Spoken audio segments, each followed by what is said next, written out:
Hello, everyone. Welcome to our workshop today on NITRO Reports. We're going to go into the reporting tool in some detail. I'll start out with an overview and get into it as we go. Just kind of waiting for last few folks to join up here before I get into the presentation. As usual, this is James Restivo from Crocaine Software, purveyors of NITRO Studio. I know many of you have attended our workshops and webinars in the past, so thank you for coming back. As always, if you have any questions at any point in time, there is a questions box in the GoToWebinar panel. Feel free to open up that questions box at any point in time, pop something in there. It is just going to be me today, so if you pop a question in there and I don't get to it right away, there's a good chance I'll read it and get to it before the end of the workshop. So certainly feel free to pop a question in there at any point in time, and I will attend to it as soon as I can or when I can. So we got last couple people joining now, so we'll go ahead and get started. Of course, this will be recorded and shared with everyone who signed up for the webinar. So if people are on right now, they'll get to hear all this again when they get the recording. Okay, so we want to go through a overview of NITRO Reports, just real quick overview. I think most of you are pretty familiar with what NITRO Reports is. It's the reporting aspect of the NITRO Studio tool set. There's a lot of functionality for one-to-one type reports. There's also these multi-series reports I'll get into.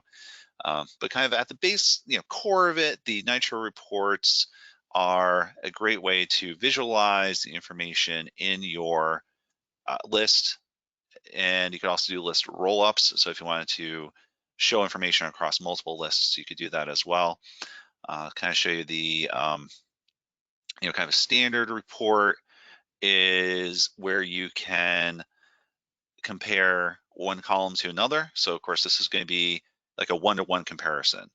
Right, so this is a standard report where you could have one-to-one comparison or one to, just have one kind of comparison here, right? So we're just gonna be looking at this field called impact. And actually, let's just back up for a real quick second here.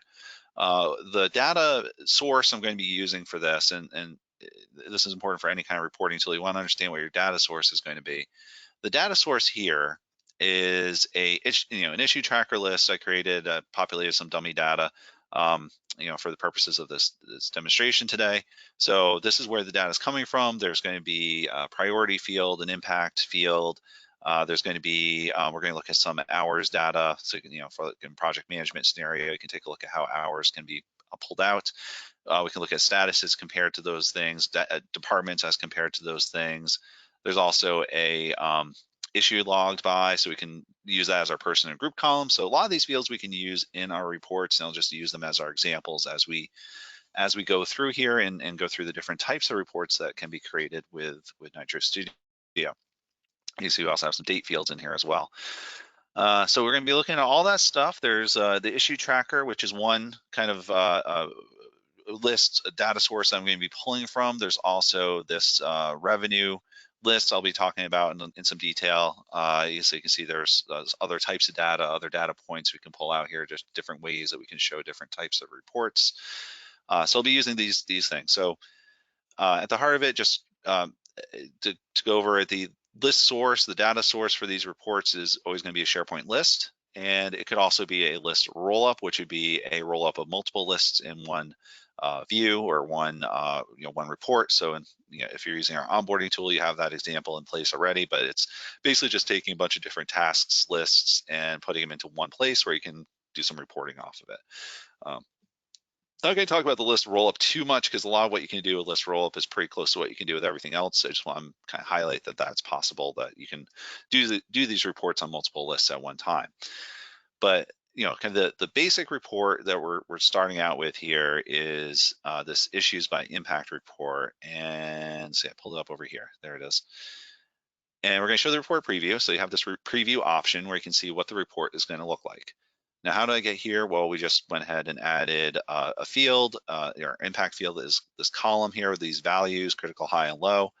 And we're just going ahead and showing it. But of course, we could also break out this information by something like department. If we want to show it by that, we just select our department field and do a preview on that. And now you can see the different metrics, low by department, medium by department, et cetera, et cetera. So you got those different types of kind of one-to-one reports that you can show. And that's kind of the essentially the limit, more or less, of what you can do with a standard report here, right? So you got this one field that we're pulling, which is impact. We got this other field we're looking at, which is department. So we're breaking out the impact by department, and then we're also doing a count of those items based on a cell value here. I usually use ID, and I think in most of my training sessions I've said use ID. Actually learned today you could use any other field, really. It's just going to count the number of items. So you could actually use created or assigned to or any of these fields here. And it would actually do the same kind of thing. As long as you're doing a count, it's going to count the numbers that's there. So you get a number of items. What this is showing is number of sales, issues by department for sales is 13, number of issues for manufacturing is 13, et cetera, et cetera. So you got this nice report. Of course, you have different options for how you display it with tables or charts or bars or areas, or you can just kind of play around those different things. That one doesn't look that great, but you can kind of just see what looks good and how you want to show it, line, pie, or whatever. It's just different ways to display that data. So that's kind of at the baseline, what you can do with reports. I think a lot of you are pretty familiar with that already.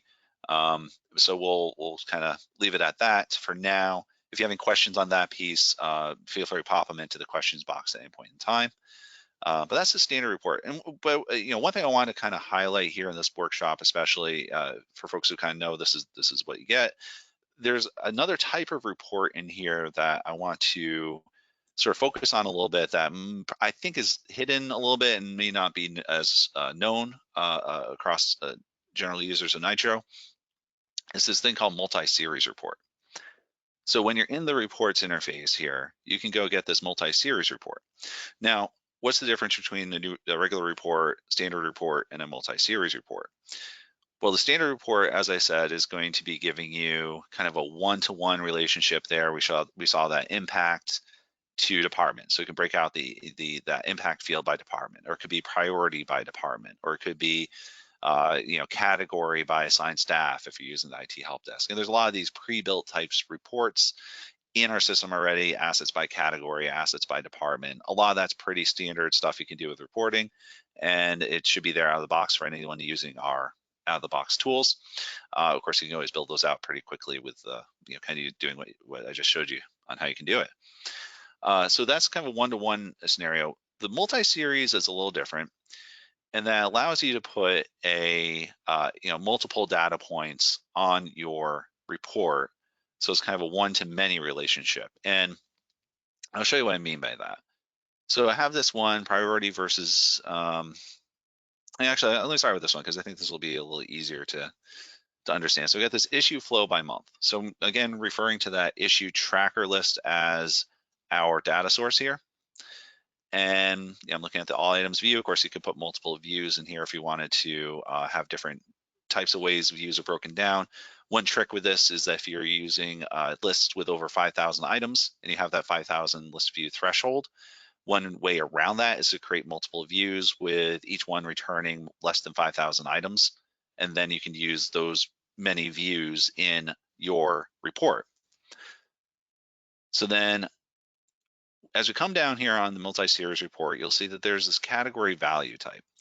So the category value type is this, what we're identifying as or our value of items on the x-axis, right? So we have this, it's kind of just preview here, we have this x-axis at the bottom, and we're basically doing like an x to y count. So we have the x-axis, which is a date field. So right now we're using our category of date. Right now, there's only 3 options for that multi-series report. There's text values, number values, and date values. So what you choose here, you can only choose one at a time. What you choose here is going to be what type of value is shown on the x-axis for this report. So if you want to break things out by dates, you can do date value, and then you can choose what type of date you want to display. And you can do, right now I'm doing day of week, but I could do day of week and hour, which is probably going to look really funky because it's a lot. Well, actually not too bad. That one's pretty good. I can do month and year, which is another good one. So there's different ways to break out those dates as well, so you can see kind of how it's broken out. And then the multi-series aspect of it, we're breaking out the data by date. But the multi-series aspect of it is that we're pulling in two different date types. So with the multi-series report, when you have two data points on your one list item, essentially, right? So you have your row of data, which is your list item in SharePoint, and you have two fields that you want to compare to each other. So in this case, we're doing our date created versus date resolved. So those two different date fields that are on each item in our SharePoint list. So we can't do that with a standard report. We can't do this comparison like we're doing right now with the multi-series report. We can't do that with the standard report. So we're taking our date created and date resolved, and we're breaking it out by when those things happened, right? So we got you can see that 131 of these were created in November 2020, and then only 10 were resolved in November 2020. So it kind of gives you a way for issues. In this example, it gives you a way to track how many things are getting done over time. So you do that comparison of the dates, and then so you have your value type here, and then you have the different series. So we only have two. You can have more, of course, and I'll show you an example of that where there's more than two series. But we'll start with these two just to make it simple. So we're starting out with a title. It's going to be date created. We have a date reported field, which is because of the anyway, it's dummy data. It could be the created field, or it could be I had to kind of create this date reported field to mimic the created date. So, but anyway, it's one date field, and we have a different we have a chart type of column. Of course, we could choose line or bar or area to make it look a little different. And then we have our value column, which again is like the count of items meeting that criteria. So in this case, we're looking at the number of items that are meeting each of these or within with the date created and date resolved, right? So based on that date, November 2020, that month and year, we're going to count the number of ones where the date was, how many date reported values are within that November 2020 timeframe.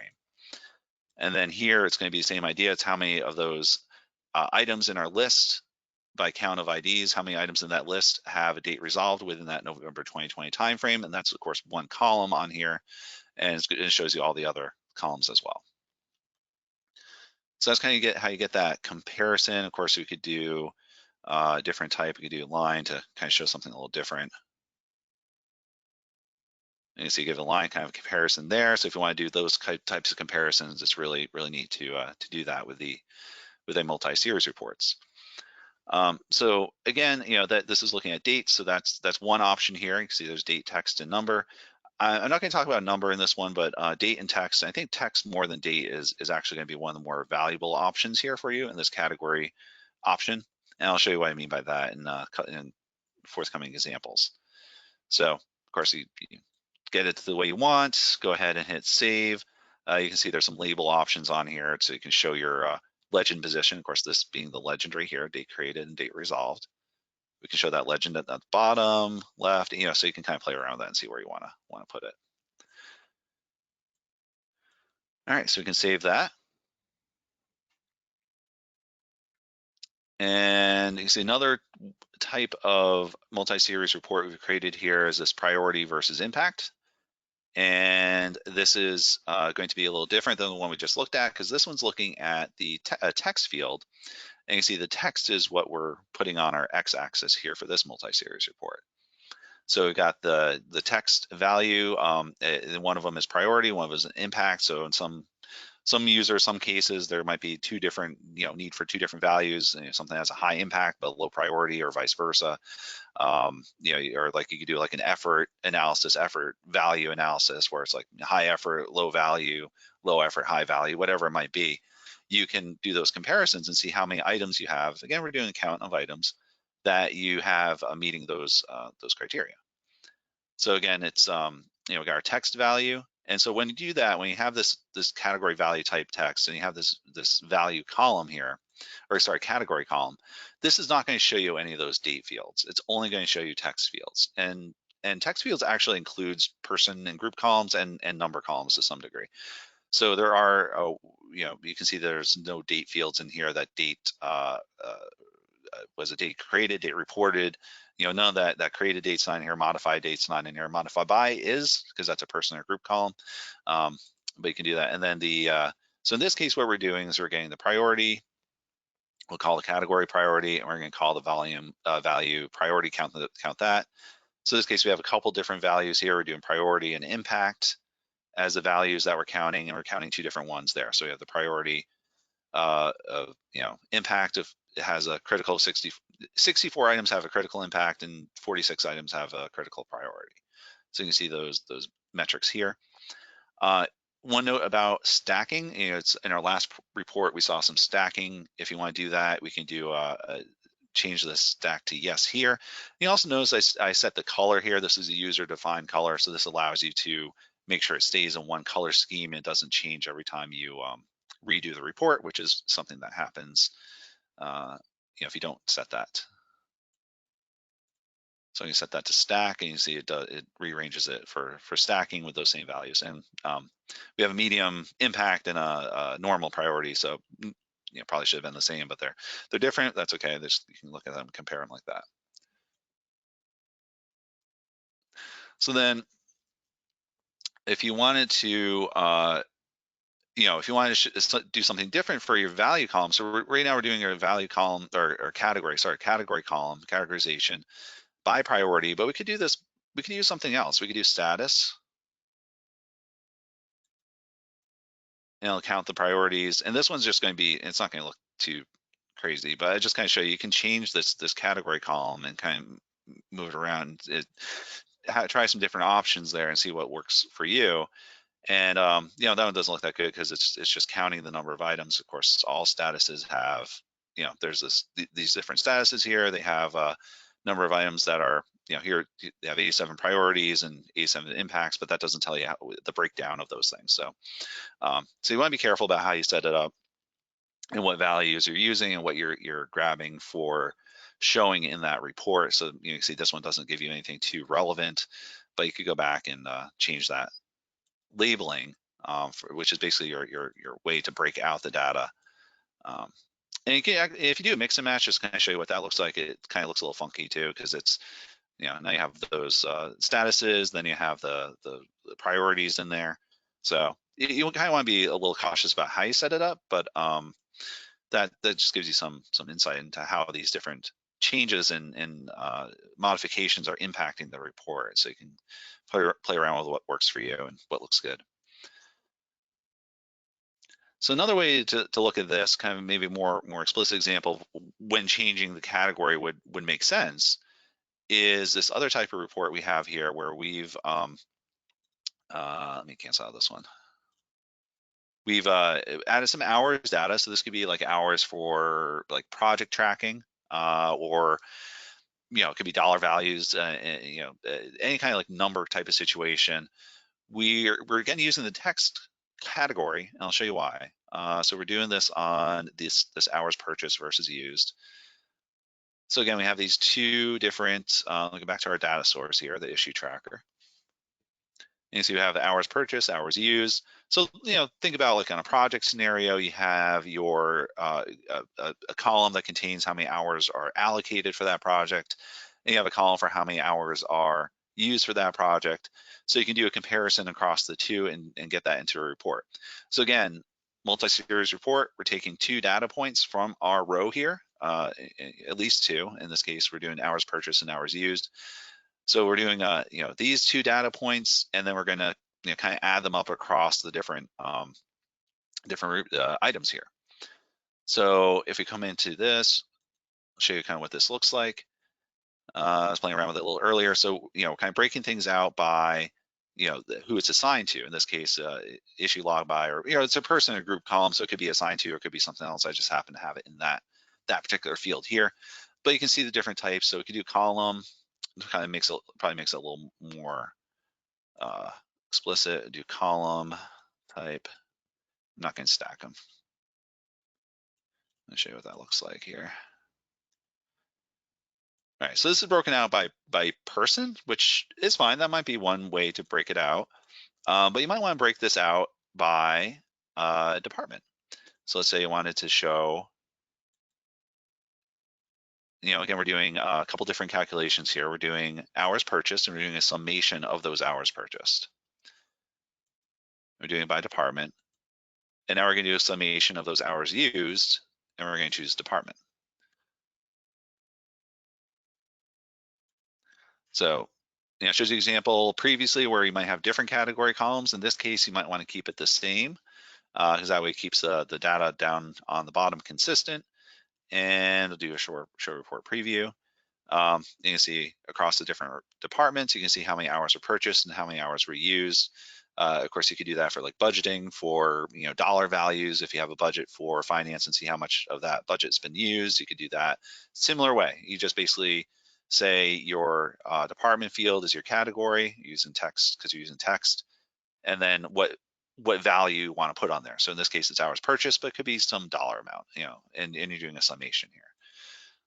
So you might also want to break that out maybe by, instead of department, let's say you want to see that information by status. So change it here, and we'll change it on both of our series just to make sure we're consistent.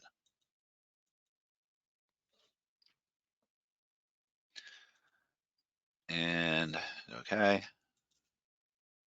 So now we can see by status instead of by department. We can see where the hours are, hours purchased, hours used. So we got a couple different ways we can pull that data out and take a look at it. And using the multi-series report, you can change things up and kind of get a better insight into what's going on there with the, with multiple data points on one line item. So probably more, a different example of this, I think would make a lot of sense, is looking at the revenue. So again, we're going to be looking at this revenue data source here. So we're going to change tracks and use this. This is our data source. And you can see what we have here. We have 4 different dollar value columns, and we want to compare those to each other. So this is where having, the multi-series report is basically saying, take this item and show me, revenue versus expenses versus outside, all these things across the report. So multiple data points within one line item, within one row that we're putting on that multi-series report. So if we come here to our revenue versus expenses, so I've created, started out creating one series here, and I'll show you how I created that. It's basically showing, given it a title, so you can give it whatever title you want. I just happen to match it up with the value. You give it a chart type, give it a category column. In this case, title. Title is the one we want to key off of, and we want to make sure that's consistent across all of our series that we put on here, so we can compare apples to apples. So I'm going to do title to titles, and then we'll do a sum of the dollar amount that we want to put on here. So in this case, we're doing revenue. And then let's do another one for expenses. And this one I'll do as a column chart.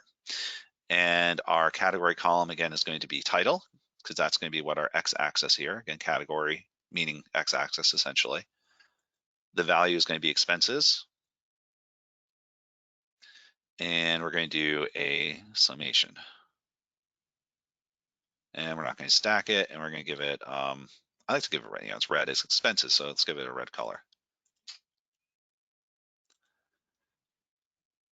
So then you can track, then you can see, okay, here are my expenses. They do go up over time, but you can see the revenue is changing how that compares. Now let's say you wanted to also show on here the profit, which is another field. Again, if we go back to our revenue field, we see we have that profit field, we have that expenses field. We also have an outside services field, which is connected into this as well, but I'll show that one too. But you get the profit, we're gonna show that one on here. We'll do, I like doing an area for this one. Do an area chart. Again, category column is going to be the title, because that's our x-axis here. And we're going to do profit as our calculation. And we're going to do a summation. We're not going to stack it. We'll give it some, this one, I think probably as good as like a light, maybe not quite that yellowish, maybe like kind of a light green like that. Nope, that one doesn't show up too great. Let me kind of make it a little darker. Maybe like that. So you kind of drag and drop. And you say, okay, there it shows up a little better. And you see how your profit compares to your revenue and expenses over time, and then over each quarter. And then, finally, if we wanted to put in a series for tracking those outside services, we could do that. We give it outside services. Call that, we'll give that a line as well, like that one. Title, again, title is the category. Outside services is our field we want to calculate. Do a sum, not going to stack it. And I like that blue color there. And you see it kind of shows up down here. So you can kind of compare all these things to each other and see how they look. If you wanted to maybe do this one a little different, we could do like a line, and we could do orange. It might make a little, look a little different, maybe kind of a more reddish orange. And you can see you got the full RGB color spectrum here if you want to play around with your color scheme. There. So you got these. So again, so it's, 4 different data points on one line item across multiple line items, of course, right? So each row, each ticket or SharePoint list item essentially has these data points on it. So you want to compare them to each other across all the items in the list. In this case, we're tracking against time here. Again, we're using text. We could use date too if you had a date field in there. If you wanted to use, you can actually do the same report with a date as the category type. You just have to make sure, instead of title, you would choose whatever the date is. In this case, it could be like, the 3/31/20, 6/30/20, whatever it is, and you can track those dates across like that. So yeah, that's the multi-series reporting. I think it's pretty neat. It's when kind of once you wrap your head around it, you can start to see how there's a lot of different use cases for it. Again, the kind of the key of the heart of the matter is that if you're looking at a data source that has, a similar kind of data point in multiple places, like dates or numbers or different statuses or different like the priority versus impact, those are 2 different statuses, that kind of thing. You can kind of see how that can compare across the different line items that you have in your list. As always, with the reports, the view is going to be an important part of your data filter. In this case, we have the less number of items. So I'm just using the all items view, but of course you can use the data filter in your view to control what is shown on this report. And you could also have multiple views in there if you wanted to break it out into different views and show different items in there. All right, so that was the multi-series thing. Certainly, like I said, if you have any questions, go ahead, pop them into that questions box. Happy to answer anything. Hopefully that part made sense, because I wanted to, go from here into another way to augment your reports, and kind of either standard reports or multi-series reports. We can do some custom scripting. So I'm going to talk about the custom scripting. Then we're going to talk about some themes, and then talk about like how to do scheduled reports. And then if you have any questions or things you want to cover that I haven't mentioned yet, or you want to go over, certainly pop them in there. So from here, let's say you want to go back. Let me go ahead and save that one. Let's go back to one of our kind of standard reports here, issues by impact.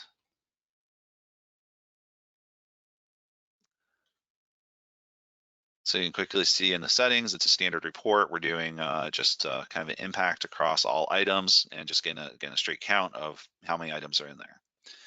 So this is nice, but you do have it.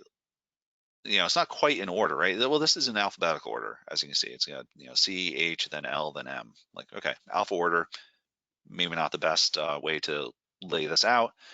There is a way to change the sorting of this. What I'm going to show you will change the sorting by the the number of items returned. So with this script, what you can do is actually return different numbers of items. And to add scripting to your reports, what you can do is go to the Customize Report section. That's going to be there on both the multi-series reports and the regular reports. We can add script. There's some basic script in here that you don't have to worry too much about. But pretty much, if you're going to customize anything in here with JavaScript, and, if you're familiar with JavaScript and how to use it, this is in this line 6 is kind of where you want to put all your scripting that's going to be custom. You want to put it below the script manager pre-render reports function, and you want to put it above the function callback. So right in this section here is where you put any of your custom reporting or custom scripting. And let me see if I know I had some here. Oh, here it is. Okay. So we have some custom scripting here, and I'm going to copy it in and paste it in. And it, without getting into it too much, because I'm not, I'll be honest, I'm not a JavaScript guru here.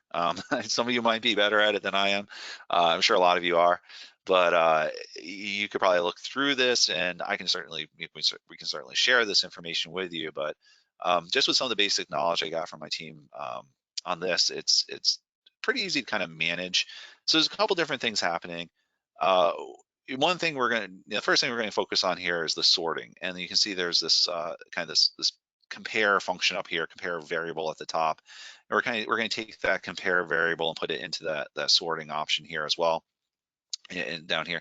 That's kind of how we're doing it. Is basically we're saying, okay, we got the sorting, we're going to put it into this array of the chart, and then we're going to display it. And this one's doing something else I'll show you in just a minute. But if we do that, add that scripting in there, and we do show report preview, now you've got your values displayed by the number of items that were returned. So this is going to be in ascending order, as you can see, and it's going to be looking at the actual values that are returned. Of course, sorting you could do here too, but that's going to be by that would be by the alpha value. And if you had numeric values in there, you can make it a little more a little easier to sort right out the front. But if you don't have that label ordered in the right way, like for instance, if we come back here, let's see, I labeled my titles as 2020 Q1. That's kind of helping to drive what the sorting is going to look like. This one's doing it by year. So you can do it on the front end like that, make sure the values you're using are kind of inherently sortable by either numeric or alphanumeric characters. So that gives you one way to sort it, and this gives you another way to sort it by the number of items that are returned. Now, of course, if we had more high items returned than medium, this would be reversed. If you want to reverse that order through the scripting, through the script here, what you do, you can actually just reverse these operators. That's all you need to do. Just reverse both of those operators and hit OK. And it's going to reverse that. So yeah, it's a little more complicated of a script, but it is showing you that it is possible to sort these values by the the items returned. Another thing this script is doing, see here in this max count variable, this max count variable is actually connecting with this this section down here. And it's basically cycling through and doing this for loop and saying, okay, until we hit this number of values, keep returning items. So in some cases, you might have charts or reports that you just want to show like the top 10 items, like the top 10 categories. Maybe you have 20 categories, but the report looks, doesn't look that great if you have all 20 categories returning. You might just want to show the top 2 categories or the top 4 categories, whatever it might be. In this case, we have 4 items, so I'm just going to drop this down to 2. And you'll see it's only going to return the first 2 items, which in this case, because I'm also sorting, it's going to be this medium and high. So if I do this, now I just get the medium and high. And of course, if I reverse my sorting, I'll get just the low and the normal, or yeah, low and the normal, I think it is. Low and the critical. Low and the critical is what it is. So I reverse my sorting here.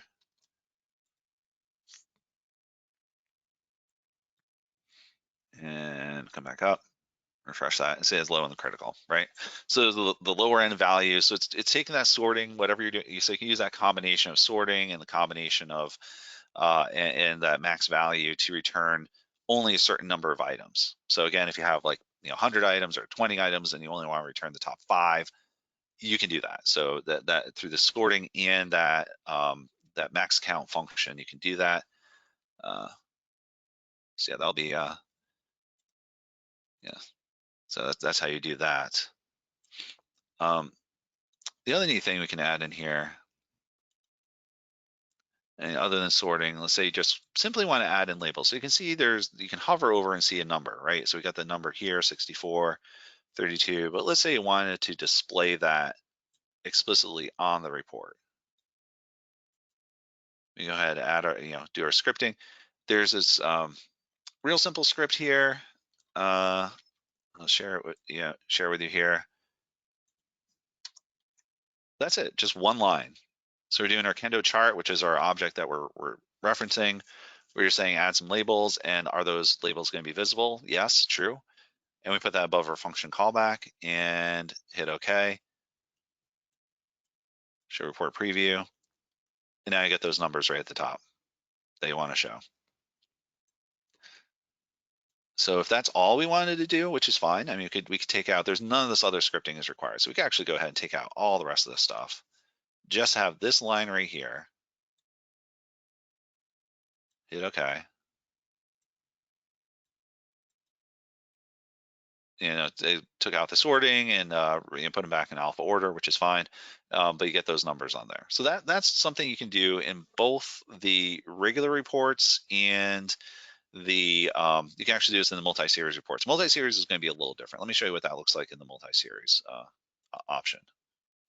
So let me go ahead and save that.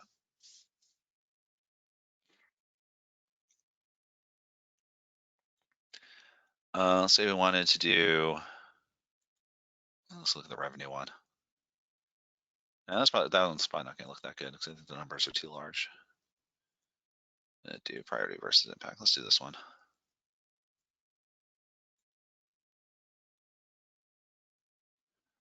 So again, the numbers aren't explicitly visible. You have to go and hover over. Of course, if you go into a report directly, you can hover over it and do that. But we can go and add this. So this is going to be a little different than what we had before. And I'll add the other one on here just so you can see the difference here.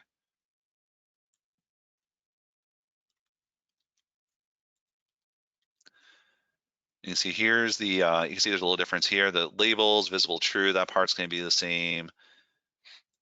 The difference here is that, when you're dealing with one series, kind of a standard report, it doesn't really matter. You don't have to separate out the series. When you have multiple series, you have to define which series you want to label. So we could actually label, just one series and not others. So in this case, we do just the 0. It's going to pick this first one here, priority. It's going to label the priorities, but not the impacts. You can see it's got the priorities, but not the impacts. So if I want to do the impacts, is take that same script line and just add a 1. Instead of a 0, it's going to be a 1. Hit OK. Show report preview. All right, so now you got that number on the impact. So there you go. So a couple different ways you can modify the report through scripting. Those are pretty simple ones where you can show that count value. Different ways you could do the sorting.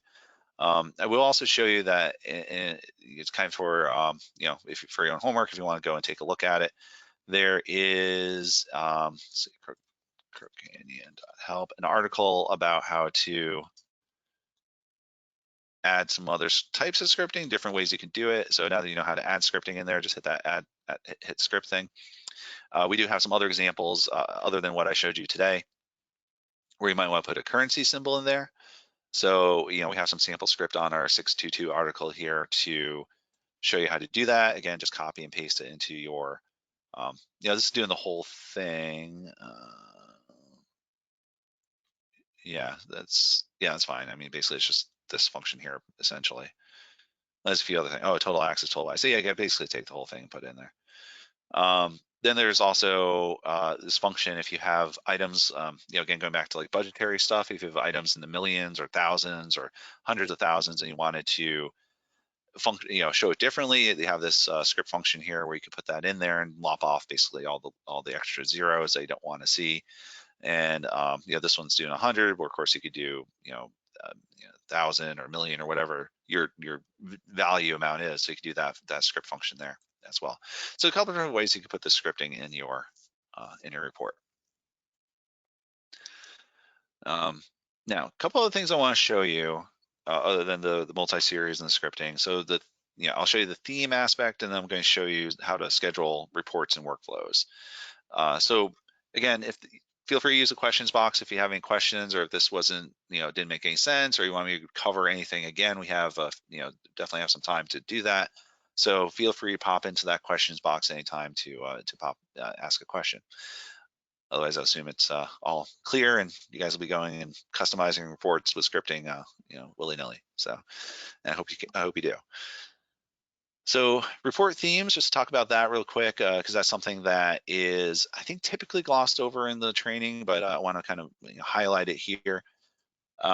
One of the things that you see on the reports, if you don't have a theme on there, is that it will re-render different colors every time you render that report. This gives you a way to get around that, these themes, where you can take your, in case you have a table appearance, they also have a chart appearance. I like to focus on the charts. Automatic colors is essentially what it's doing out of the box. That anytime you render that report, it's going to show different colors. If you wanted to show a fixed color across all the different columns or pie wedges, you could do a fixed color. I like the define colors option where you can go and it's not going to tie into the, again, this is where sorting can come into play because it's not going to tie into the values that are returned, but it will say, okay, the first column on the left is going to be this color.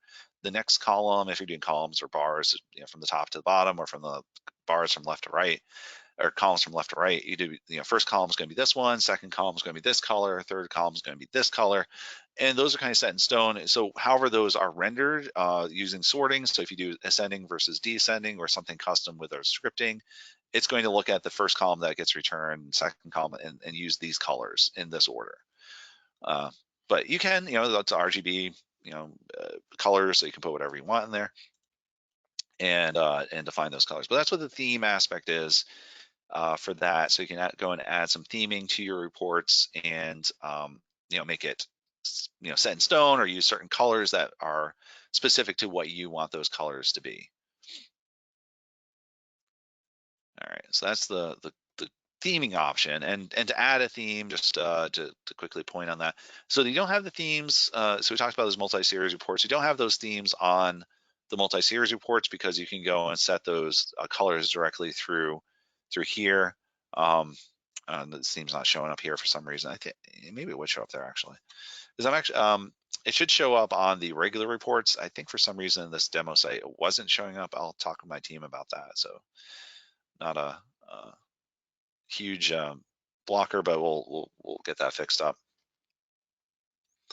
But it would appear here on the left-hand side. If you scroll down, it'll be the theme option there. So you could go and add your theme to your report and save it, and you're good to go. So a couple other things about reports. I think we can talk about I think you guys know how to add them to pages. If you don't know how to add reports to pages, pop question into the box. I know that I can talk about that. But otherwise, I'll assume you guys know how to add reports to pages. What I do want to show you is how to do scheduled reports in NITRO workflows. So we have these types of reports. Let's say you want to do this quarterly revenue report every quarter. As a new quarter comes in, you've added a new quarter value to your list here, and you want to send that report out to your managers, whoever needs to see it. So that's going to be done through the workflows tool.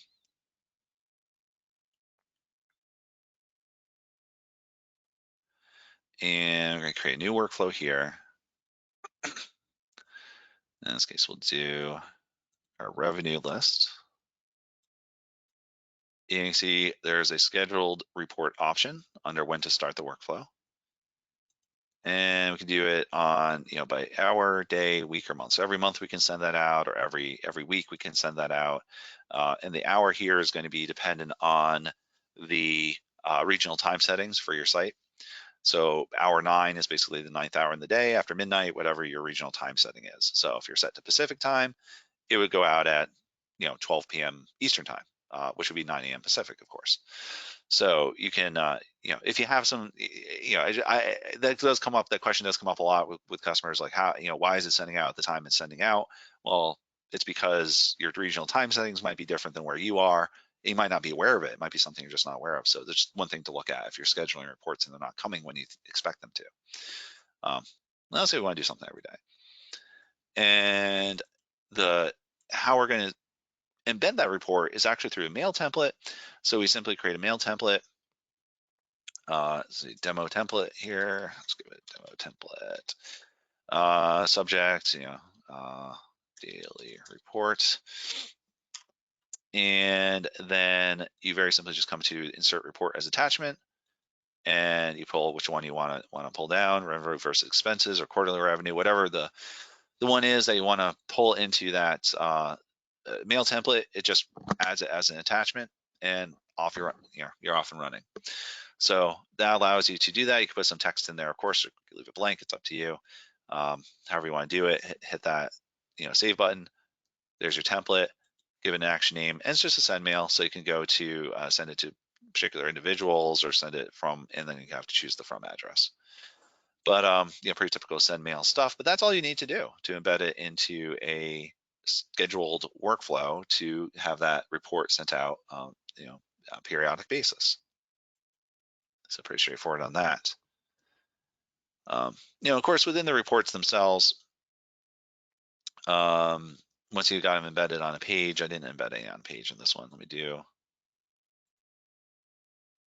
Just to touch on real quick, I mean, most of you guys should be aware of this stuff, but if you, just to kind of circle around all the features of the reporting tool, you can see you have those options to export to PDF right from within the report itself on a page. We can save it as a PNG. We can email it, which is going to be a really simple send email function. We're not recreating Outlook here. It's just going to be who's it going to and a subject. And then it's you got print option, so you can print it out, and then you can filter. The nice thing is that you can filter these reports on the fly. So I think that's gonna work for the standard reports, and I believe the multi-series as well. So kind of play around with those, and gives you different ways to display your reports on a page. You can play around the filters. You can set up different types of reports. So that should give you some things to work on and play with a reporting tool. So again, feel free to pop any questions into the box if you have any. In the meantime, I'm going to talk about some of the upcoming stuff we have with workshops and webinars for this workshop series. We got a couple more coming down the pike with using functions and workflows and custom actions. That's going to be where we talk about functions and syntax in a little more detail, and get some more kind of structure around that, so you guys can understand what syntax to use where and when. And then we're not quite released yet, so you're not going to see this yet. There's this control flow action we're going to be talking about towards the end of April.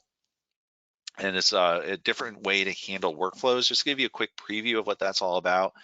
There's going to be a way to branch out your workflows and automatically update variables, and a few different things. You do for loops, go-to functions, if else statements with this control flow function. So it's going to give you a little more to work with on the actual NITRO workflow piece. So look for that one. That's going to be a really interesting one. Again, that feature is not out there yet, so you shouldn't have to worry about it just yet. But that's a little more than a month away, so we're hoping to release it between now and then, of course. And then once we do release it, we'll have that workshop about it, so you guys can get a better understanding of what that control flow is all about. We also have other webinars coming up for purchasing and contract management. That's going to be next week on Thursday for talking about how you can use our our tools and our purchasing and contract management programs in your Office 365 or SharePoint on-premises environments. And then we're going to be talking again about the InfoPath forms. Keep hammering this one. So if you want to learn about that, if you're still, your company's still working with InfoPath and you want to learn more about how to use NITRO to get to replace it, this is a webinar for you. That's going to be coming up in April, so another couple weeks, and that'll be there. But yeah, that's just about it.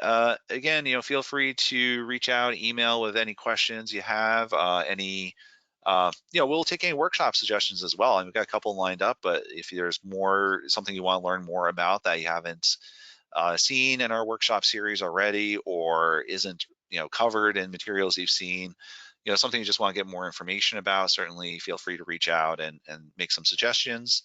Also want to point out, I think I'm going to make a habit of pointing this out in every workshop, so bear with me. There's our community forum, which is, I'm encouraging all of you to kind of come in and take a look at and, put in your feature suggestions, put in your, you'll look for announcements. There's a few other things in here that you'll see. So encourage you to sign up for it if you haven't already. And you can see we're kind of actively engaging, support teams interacting there. I'm going in there. We're, so you're interacting with each other and with the NITRO developers, essentially us, and so get your questions answered. So there is that. So that pretty much covers it. I appreciate everyone's time today. I'm gonna give you a few minutes back on the hour, and again, we're always here. Feel free to reach out, and love talking with you guys. So, anytime you have any questions or anything, just let us know. Otherwise, hope everyone has a great day. Thank you so much for joining.